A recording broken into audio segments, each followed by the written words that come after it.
Donc l'Argence est concernée par principalement 3 sites Natura 2000. Ces sites Natura 2000 ont été mis en place pour la conservation de plusieurs milieux liés au cours de l'Argence.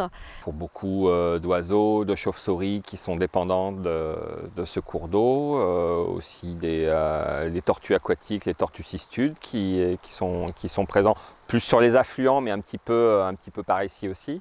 On a des chauves-souris extrêmement rares au niveau national, hein, le murin de Capaccini, le minioptère de Schreiber, le petit murin, donc une grosse colonie où ces espèces se reproduisent ensemble, qui profitent d'un endroit tranquille qu'on maintient un peu secret d'ailleurs, mais voilà, c'est des animaux qui ont besoin de tranquillité et à proximité aussi de zones d'alimentation importantes, puisque c'est des espèces qui sont très dépendantes des cours d'eau parce qu'elles savent qu'elles vont trouver au moment de leur reproduction une nourriture abondante. Elles n'ont pas nécessairement à faire des kilomètres et des kilomètres. Voilà, près de leur colonie, elles ont vraiment tout ce qu'il faut. On a le développement de nurseries de plusieurs espèces qui viennent au bord du cours d'eau pour chasser les insectes, que ce soit au-dessus de la rivière, mais également dans la ripisylve et dans les milieux adjacents, que ce soit les prairies ou les autres zones agricoles.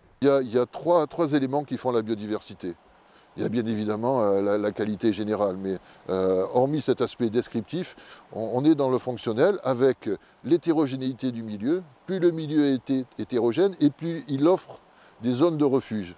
Ces chauves-souris vont occuper les arbres de la ripisylve, mais également des cabanons ou des grottes dans les falaises karstiques. Si elles sont installées ici, c'est parce qu'elles ont trouvé un endroit difficile d'accès. Il faut vraiment des cavités très préservées de la fréquentation, du coup très difficile d'accès. Après, il peut y avoir les problèmes d'éclairage au niveau des villes qui peuvent les gêner dans leur déplacement. Et puis on n'est jamais à l'abri de pollution accidentelle ou chronique. Surtout du fait que l'agriculture n'est jamais très loin du fleuve. On est sur des terres fertiles. La Provence, c'est quand même un espace de collines et donc au bord du cours d'eau, on a des zones planes hein, qui ont été cultivées depuis très longtemps et qui sont très fertiles. Et du coup, on a potentiellement des pesticides qui peuvent contaminer les cours d'eau. Du coup, la ripisylve, c'est quelque chose de bien connu, mais qu'il faut sans cesse répéter, mais elle sert réellement à filtrer ce qui peut venir de l'extérieur avant que les ruissellements atteignent les cours d'eau. Ouais.